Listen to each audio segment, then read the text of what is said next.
این چه کارایی بود من کردم؟ کار بدی نبود. سلام، شما توی فیلمار هستید و قراره در مورد فیلم تفریق از مانی حقیقی صحبت کنم.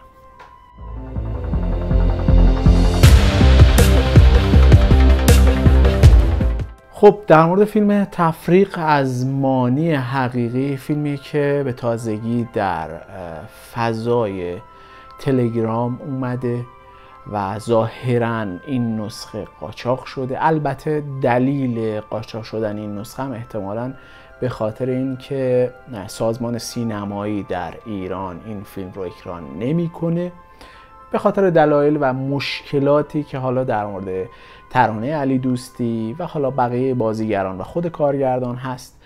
از این بگذریم که در مورد حواشی هست. قبل از اینکه ورود کنم به فیلم و ببینیم این فیلم چی داره، یه بررسی و نقد داشته باشین در مورد فیلم. اگر تا الان سابسکرایب نکردید حتما سابسکرایب کنید و زنگوله بغلش هم بزنید تا کامیونیتی ما بزرگتر بشه. فکر میکنم مانی حقیقی رو بشناسید. مانی حقیقی کارگردانیه که به عنوان کارگردان و بازیگر مثل هومن سیدی در سینما ایران فعالیت میکنه. عمدتاً فیلم هایی که میسازه در نوع خودش فیلم های موردی خاصی هستند. گاهن موضوعاتشون خیلی موضوعات خاصی، هر کسی سمت این موضوعات نمیره و در نوع خودش میتونیم از لحاظ موضوعی بگیم مانی حقیقی موضوعات جذابی رو انتخاب میکنه. اما اینکه آیا فیلم هایی که میسازه فیلم های جذابی هستن یا نه، اون برمیگرده به نقد هر فیلم. جدا از اینکه چه تعداد فیلم داره که فکر کنم 5-6 تا فیلم داشته باشه، حالا دقیقش رو الان اطلاع ندارم، ولی مانی حقیقی توی تفریق به سمت سوژه‌ای میره که سوژه رازآلودیه. یعنی در مورد یک موقعیتیه که از اولین صحنه مسئله رازآلود بودن فیلم رو برای ما نشان میده. یعنی ما زمانی که نگاه میکنیم، شروع به دیدن فیلم میکنیم، از سکانس افتتاحیه تا جایی که حالا بالاخره میبینیم اون دختر، یعنی شخصیت فرزانه با بازی ترانه علی دوستی، یک مردی رو میبینه که سوار اتوبوس خط واحد میشه و داره برمیگرده خونهش. اونجا سوژه تازه برای ما به رازآلودگی میرسه که جریان چیه، آیا اتفاقی میخواد بیفته، آیا این موقعیت چه موقعیتیه. یه ویژگی که در مورد فیلم هایی که رازآلود هستن وجود داره اینی که وقتی شما ویژگی رازآلود رو به فیلمتون تزریق میکنید، یعنی یک فیلمی میسازید که رازآلوده، دو موقعیت توی این فیلم های رازآلود وجود داره. یعنی توی این ویژگی این دو موقعیت، یعنی این دو حالت میتونه گاهی خوب باشه گاهی بد باشه. اول اینکه شما وقتی از همون سکانس اولیه فیلمی رو رازآلود میکنید، نکته مثبتی که درش وجود داره اینه که خود به خود قلاب فیلمتون رو به مخاطب میچسبونید و مخاطب خود به خود با این رازآلودگی پیش میره و به دنبال جواب میاد. یعنی خب چه اتفاقی میخواد بیفته، موقعیت بعدی چیه، جریان چیه. این خود به خود سالهایی که در ذهن مخاطب ایجاد میکنه باعث میشه که مخاطب همراه بشه تا اینکه به جواب برسه. این نکته مثبته. اما نکته منفی که توی فیلم‌های رازآلود وجود داره که میتونه گاهن ضربه بزنه به فیلم، اینی که اگر رازآلود بودن در آخرین سکانس، یعنی تا آخرین لحظه فیلم ما رو ارضا نکنه، یعنی غافلگیری برای ما نداشته باشه، رازآلودگی در پایان یک چیز عجیب و غریبی نداشته باشه، اون حس اولیه ما رو تخریب میکنه. اون حس اولیه‌ای که لازمه ما از فیلم دریافت کنیم. و این مدل فیلم ها، شما مثلا نمونه موردی که بخوام مثال بزنم، فیلم The Game اگر اشتباه نکنم از دیوید فینچر، یک فیلمیه که از سکانس اولیه تا آخرین لحظه ما رو توی یک فضای رازآلود، فضای مبهم نگه میداره تا آخرین لحظه که غافلگیری صحنه آخر اون حسی که لازم داره رو به ما میده. و خب در مورد فیلم تفریق، اساساً فیلمنامه در مورد دو زوج هست، یعنی یک زوجی که به نام فرزانه و جلال با بازی نوید محمدزاده و ترانه علی دوستی، و یک زوج دیگه به نام بیتا و محسن. موقعیتی که فیلم برای ما ایجاد میکنه که همون وجه رازآلود هست برای ما اینی که مثلا یک مثال خیلی ساده بذارم. فکر کنید شما مثلا توی خیابون، توی حالا یک جای عمومی دارید راه میرید یا سوار ماشین شخصی خودتون هستید و یک لحظه میبینید که یک نفر که آشنا هست، اقوام حالا یا درجه یک هست یا خانواده هست، میبینید دقیقاً کپی برابر اصله و به دنبالش میرید، میبینید که مثلا یک جایی میره که شما برای شما عجیبه. این مورد خیلی میتونه مورد عجیبی باشه برای ما، مثلا توی زندگی شخصیمون اگر اتفاق بیفته، اصلا کپی برابر اصل خودمون رو توی جامعه ببینیم چه حسی میتونه برای ما داشته باشه. و دقیقاً فیلم تفریق هم این حس رو میخواد به ما بده که اگر یک زوج که حالا به عنوان یک زوجی که نسبتاً منطقه، حالا نگیم پایین شهر، منطقه متوسط شهر تقریبا دارن زندگی میکنن و خیلی حالا زندگی ساده و معمولی دارن که حالا در عموم جامعه ما هم اینجوری عموما. و خب توی این موقعیت فکر کنید دقیقاً دو زوج کپی برابر اصل وجود دارن در بالا شهر که دارن زندگی میکنن. و خب مواجهه شخصیت اول، یعنی فرزانه با شوهر خودش که در اصل در اولین صحنه فکر میکنه شوهر خودشه ولی بعد متوجه میشه که این یک کس دیگه‌ایه، یعنی در صحنه های اولیه اول شک میکنه به شوهرش که آیا مثلا تو رفتی جایی که شوهرش هم بهش میگه که من به هیچ وجه اصلا من نبودم، بندر عباس بودم. و توی این موقعیت ها بالاخره فیلم برای ما اون رازآلودگی رو به مرور بازتر میکنه. یعنی با این اتفاق که مثلا شخصیت جلال میره اون خونه‌ای که حالا این همسرش فرزانه گفته بره ببینه چه خبره و میبینه که مثلا یک خانومی کپی برابر اصل خانومش به نام بیتا داره اونجا زندگی میکنه. موقعیتی که در صحنه اولیه ورود جلال به آپارتمان داره، نکته که وجود داره، شما اون راهروی تاریک در اون خونه رو وقتی میبینید که مثلا در راهرو در حال رفتن هستن، اون رازآلودگی رو هی به ما نشون میده.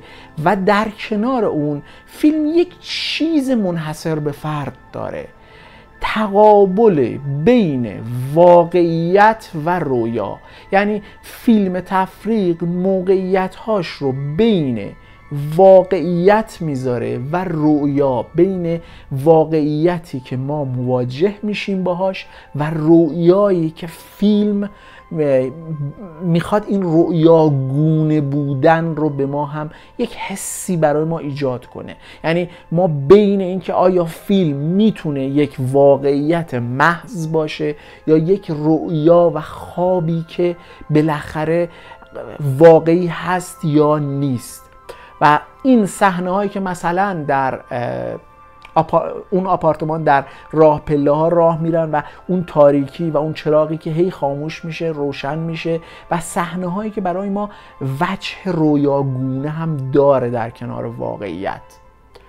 و برای اینکه این حس رو ایجاد کنه که اگر مثلا شخصیت جلال با بیتا برخورد میکنه چه حسی دریافت میکنه. و توی صحنه اول و سکانسی که جلال میره مثلا اون موتورخونه رو، حالا واشرش رو عوض کنه و اون اتفاقها، ما یک صحنه کلیدی میبینیم، عشقی که حالا یا بگیم رومانس خیلی کوچولو که بین شخصیت بیتا، زن محسن، و شخصیت جلال، شوهر فرزانه، ایجاد میشه. یک عشقی که به نظر میرسه عشق ممنوعه میتونه باشه، در کمال اینکه عشق ممنوعه‌ای که رویا پردازانه هست. مثل اینه که ما با همسر خودمون، با بدل همسر خودمون یا با دوقلوی همسر خودمون مواجه بشیم و ندونیم حالا این دوقلو چه حسی میتونیم باش داشته باشیم. آیا ما میتونیم مثلا احساسات خودمون رو بروز بدیم یا میتونیم مثلا احساسات خودمون رو سرکوب کنیم؟ و این موقعیت رومانسی که ایجاد میکنه فیلم به مرور در ادامه پیش میره. و خب در ادامه ما اتفاقهایی که در فیلم میبینیم که فرزانه به عنوان یک شخصیتی که، یعنی توی شخصیت پردازی کاری که مانی حقیقی کرده، اومده برای هر شخصیت یک ویژگی خاصی تعریف کرده. یعنی مثلا برای شخصیت بیتا یک خانم امروزی بالا شهری که اتفاقا خیلی با معرفت و با مرام، خیلی میخواد لطف کنه، خیلی وقتی مثلا میبینه که شخصیت جلال مثلا اون لطف در حقش میکنه، میخواد بیاد کمک کنه به جلال که زخمش رو ببنده. یا وقتی مثلا میبینه فرزانه حالش خرابه و هر موقع فرزانه زنگ بزنه میاد میره کمکش.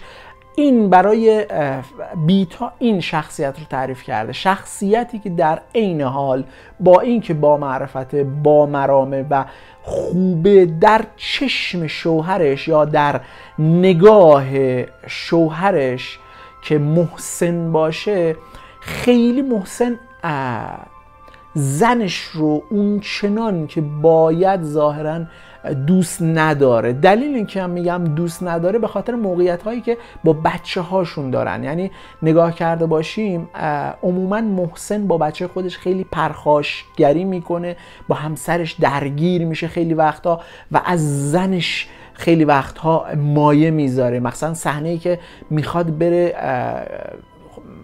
عذرخواهی کنه از اون پیرمردی که کتک زده و از زنش درخواست میکنه که مثلا یه لطفی کن و برو با اونها صحبت کن. موقعیت هایی که ایجاد میشه در فیلم یک پیچیدگی خاصی داره، یعنی به همین سادگی و روان پیش نمیره و این پیچیدگی به خاطر همون مسئله‌ایه که دو شخصیتی که دقیقاً شبیه هم هستن در ظاهر ولی در باطن متفاوت هستن رو چطور میتونیم در هم ادغام کنیم و به یک نتیجه کلی برسیم.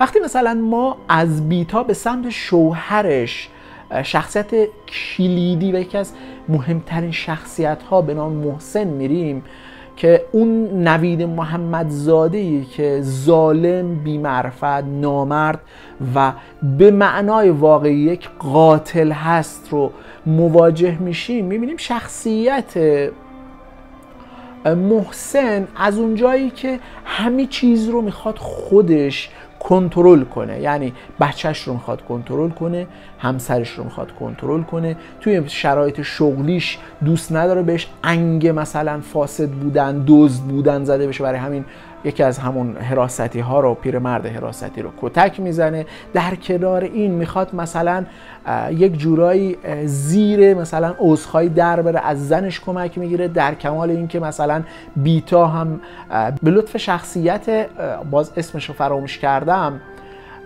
اون مثلا عذرخواهی رو میکنه و برگه مثلا عذرخواهی رو دریافت میکنه، امضاش رو میگیره و میبینیم شخصیت محسن، ببخشید شخصیت جلال بود که میره عذرخواهی میکنه و میبینیم که محسن این ویژگی ها رو داره که در پایان به اون نقطه عطف و اساسی فیلم میرسیم که توضیح میدم. میرسیم به دو زوجی که حالا در پایین شهر یا در جای متوسط شهر در حال زندگی هستند. شخصیت فرزانه که ظاهرا شخصیت فرزانه رو به عنوان کسی که مربی آموزشگاه رانندگی حامله هست، باردار هست و خیلی یک افسردگی داره و گاهن اون حالا افسردگی، اون بیماری روانی باعث توهماتش میشه و خب یک جورایی رنجور و غمگینه و خیلی وقتها به دلیل همین مثلا مسئله داشتن یعنی باردار بودن و اون مسئله روانی که مجبور بوده قرص بخوره توی یک دوره‌ای احساس میکنه، در سکانس‌های اولی احساس میکنه مثلا اون فردی رو که میبینه فکر میکنه شوهرش داره بهش خیانت میکنه و این مدلی پیش میره و میرسیم به شخصیت جلال که دقیقا میشه بدل محسن. شخصیت جلال دقیقا 180 درجه متفاوت تر از محسن، یک شخصیت بامرام، لوطی، با معرفت و شخصیتی که انگار به نظر میرسه که شخصیت سفیدی که همه جوره میخواد کمک کنه به همسرش، تا اونجایی که میتونه میخواد کمک کنه، به اون بیتا تا اونجایی که میتونه میخواد کمک کنه، به حتی پسر بیتا برای مثلا موقعیتی که میرن استادیوم که فوتبال ببینن باز کمک میکنه. و شخصیت جلال یکی از شخصیت هایی که به عنوان شخصیت سفید در فیلم در تقابل شخصیت سیاه محسن قرار داره. موقعیت هایی که ایجاد میشه که حالا من خیلی از موقعیت ها رو گفتم، باعث این سیر اتفاق ها میشه که در مثلا سکانس اولیه شخصیت فرزانه شک میکنه و بعد متوجه میشه که مثلا یک بدلی از خودش وجود داره و خود درگیری با خودش داره و بعدتر مشخص میشه که رومانسی که مثلا بین بیتا و شخصیت جلال قرار داره یک سیر اتفاقهایی رو پیش میاره که بالاخره محسن شک میکنه که این مرد کیه و مواجهه با جلال و کتک زدن جلال و اینکه میبینی یک بدلی از خودش هست. توی این موقعیت ها خب بالاخره همه میفهمن جریان چیه. این با اون مثلا دو نفری که دقیقاً تشابه یعنی تشابه ظاهری کامل دارن، فقط از لحاظ باطنی و کوچولو حالا شاید توی مدل تیپ فرق کنن. و توی این موقعیت آخرین سکانس هایی که ما باش مواجه میشیم سکانسیه که اولین لحظه‌ای که فرزانه میبینه نمیتونه تحمل کنه وجود یک بدلی از خودش، کپی برابر اصلی از خودش و تلاش میکنه خودکشی کنه. در عین حالی که تلاش میکنه خودکشی کنه یک جورایی میل به زندگی هم داره، چون اون وایس رو واسه بیتا میفرسته که بیا کمکم ولی من میخوام بمیرم. و خب بیتا میاد کمکش، یه لطفی میکنه، میبرتش بیمارستان که حالا چون بچه‌ش هم ظاهرا میفته و این اتفاق میفته. و بالاخره اتفاق بعدی که باعث میشه که نقطه عطف فیلم باشه جایی که تصمیم میگیره جلال پسر بیتا رو، یعنی جلال و بیتا با پسرشون برن توی استادیوم فوتبال. جلال میره مثلا کنار پسر بیتا میشینه و خب پسر بیتا بهش میگه که مثلا ساندویچ میخوام عوض کنی، میره یه ساندویچ دیگه بخره و در این همون حال محسن هم که اینا رو تعقیب کرده میره و اون حرکت آخر رو میزنه که حالا توضیح میدم حرکت آخر چیه.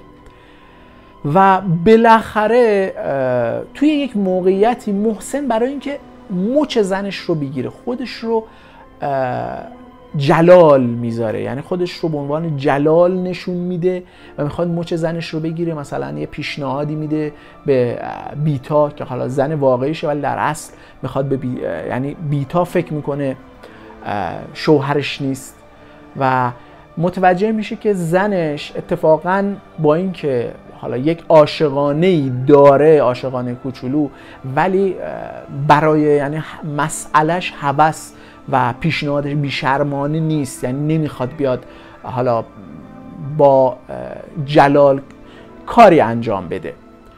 و خب صحنه‌ای که بالاخره محسن به بیتا میگه که من جلال رو زدم، توی همون پشت استادیوم انداختمش و خب توی اون بارون میرن دنبال که جلال رو پیدا کنن و موقعیتی که میبینی جلال بالاخره نفسهای آخرش رو داره میکشه و گریه های بیتا بالای سر جلال که انگار ظاهرا حاصل عشقی که بیتا به جلال داره.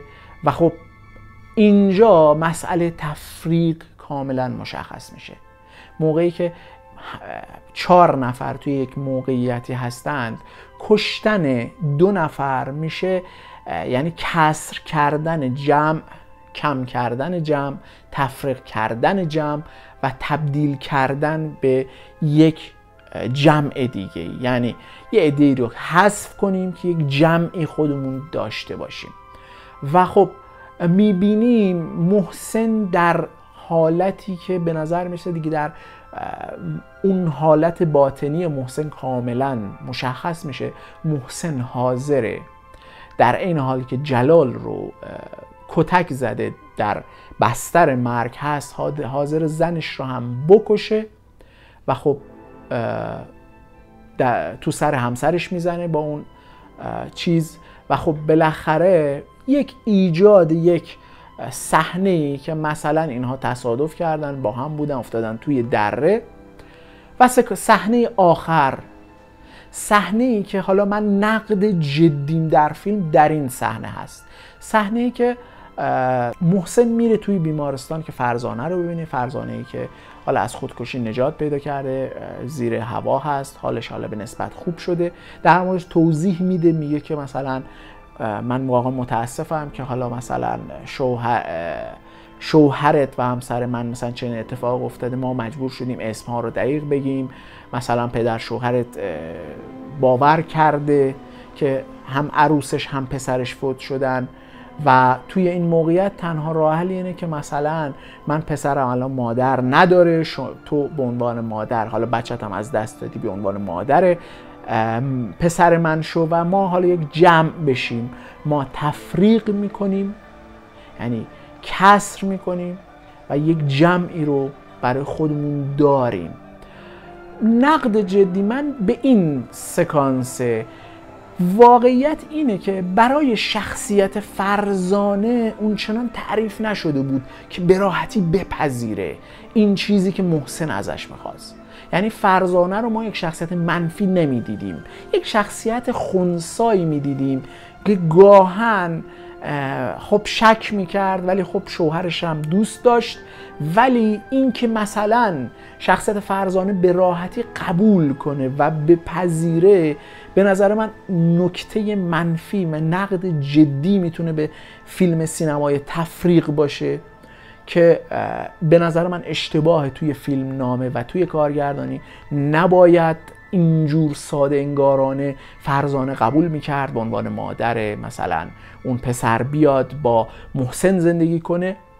و نکته‌ای که صحنه آخر میده، صحنه‌ای که ما میبینیم که حالا دوربین زوم میکنه، ورود میکنه به اون پراید آتش گرفته و انگار دست بیتا توی دست جلال میفته و یک عاشقانه دیگه میبینیم، انگار هنوز زنده هستند و میخوان برای همیشه حتی بعد از مرگ هم باشن. اون صحنه به نظر من یک صحنه رویاگونه‌ای هست. همونجور که اول ویدیو گفتم، صحنه‌ای که مانی حقیقی میخواد به ما بگه که میتونه این فیلم برای شما رویاگونه باشه، میتونه این صحنه یک صحنه غیر واقعی رویاگونه‌ای باشه که صرفاً بگه مثلا اینها در یک جهان دیگه‌ای میتونن با هم زندگی کنن، تو یک جهانی که خیلی زیباتره، جهانی که به عشق احترام میذارن، حتی اگر عشق ممنوعی باشه. توی فیلم پل‌های مدیسون کانتی از کلینت ایستوود یادتون بیاد، اگر اون فیلم ندیدید پیشنهاد میکنم فیلم رو ببینید. عشق ممنوعه بین کلینت ایستوود و مریل استریپ توی اون فیلم، با اینکه مریل استریپ خانواده داشت، بچه داشت و خب میخواست اونجا هم دقیقا همین بود که آیا یک نفر، یعنی اول یک خانومی که حالا شوهر داره، بچه داره، با یک آقایی که عشقشون واقعی هست میتونن با هم زندگی کنن یا نه. و توی این فیلم دقیقا مثل همون این موقعیت رو میخواد بگه که عشق بین بیتا و جلال یک عشق واقعی میتونست باشه در دنیای زیباتر، در دنیایی که محسنها وجود ندارند، در دنیایی که قاتلها وجود ندارند، میتونستن با هم باشند و اون وجه رویاگونه در کنار وجه واقعی که در فیلم داره در هم ادغام میشه. و یکی از صحنه‌های کلیدی که باز هم اون صحنه من همین منتظر این صحنه بودم و خدا رو شکر مانی حقیقی این نقطه نظر هم داشته، صحنه‌ای که بوده که بالاخره پدر جلال میاد مثلا برای دلتنگی میاد دم خونه هر دو، یعنی هم محسن هم شخصیت فرزانه که حالا فرزانه خودش رو جای بیتا زده و میگه من خواستم شما رو ببینم و محسن بهش میگه دیگه اینجا نیا. و خب اون پسر بالاخره متوجه این قضیه میشه که یعنی میاد پدر جلال باش صحبت میکنه و میگه این خانومی که من دیدم مادر من نیست و میخواد این نکته رو بگه که با این که دو شخصیت کپی برابر اصل هم هستند، دقیقاً در باطن و در رفتار در شرایط‌های مختلف نمیتونن کپی هم باشن. مخصوصاً فرزندی که متوجه میشه کی پدر واقعیشه، کی مادر واقعیشه و کی نیست. و به نظر من فیلم نمیتونم بگم فیلم بدیه، نمیتونم بگم فیلم خوبیه، یک فیلم متوسطه رو به بالا که ایراد داره. گفتم ایرادش رو من اون قسمت ساده انگارانه قبولی اینی که فرزانه قبول کنه با محسن زندگی کنه رو به نظرم ساده انگارانه هست و فیلم نام ایراد داره. از اونجایی که رومانس توی فیلمی کوچولو تلخه و یک کمی ما رو ناراحت میکنه، من میگم برای من فیلم حس دوگانه ای داشت که خود فیلم هم میده. شخصیت های دوگانه، حس دوگانه، موقعیت های بین رؤیا و واقعیت. و برای من هم فیلم دقیقا یک چیزی بین خوب بودن و بد بودنه، متوسط بودنه، یک چیزی که توی حالا شاید میگم فیلم ها رو ما زمانی که عیارشون به عنوان ماندگار شدن توی سالهایی که میگذره، مثلا اگر این فیلم رو ما 2 سال دیگه، 3 سال دیگه، 5 سال دیگه یا حتی 10 سال دیگه نگاه کنیم، آیا ماندگار این فیلم میمونه یا نه؟ آیا موضوع و موقعیت ها کهنه میشه یا نه؟ اگر ما بتونیم باز هم ببینیم، پس میتونیم فیلم رو به عنوان یک فیلمیه که ماندگار شده و فیلم خوبی بوده ازش نام ببریم. ولی در این حال این توی مواجهه اولی که من با فیلم داشتم دقیقا همون حس دوگانه‌ای داشتم که خود فیلم هم برای شخصیت ها داشت. با این حال پیشنهاد میکنم فیلم رو ببینید و نظراتی که دارید رو تو کامنت ها به من بگید. آیا از این فیلم لذت بردید یا نبردید؟ اگر تا الان سابسکرایب نکردید حتما سابسکرایب کنید تا کامنت ما بزرگتر بشه و اگر از این ویدیو خوشتون اومد حتما لایک کنید. مثل همیشه موفق و پیروز باشید.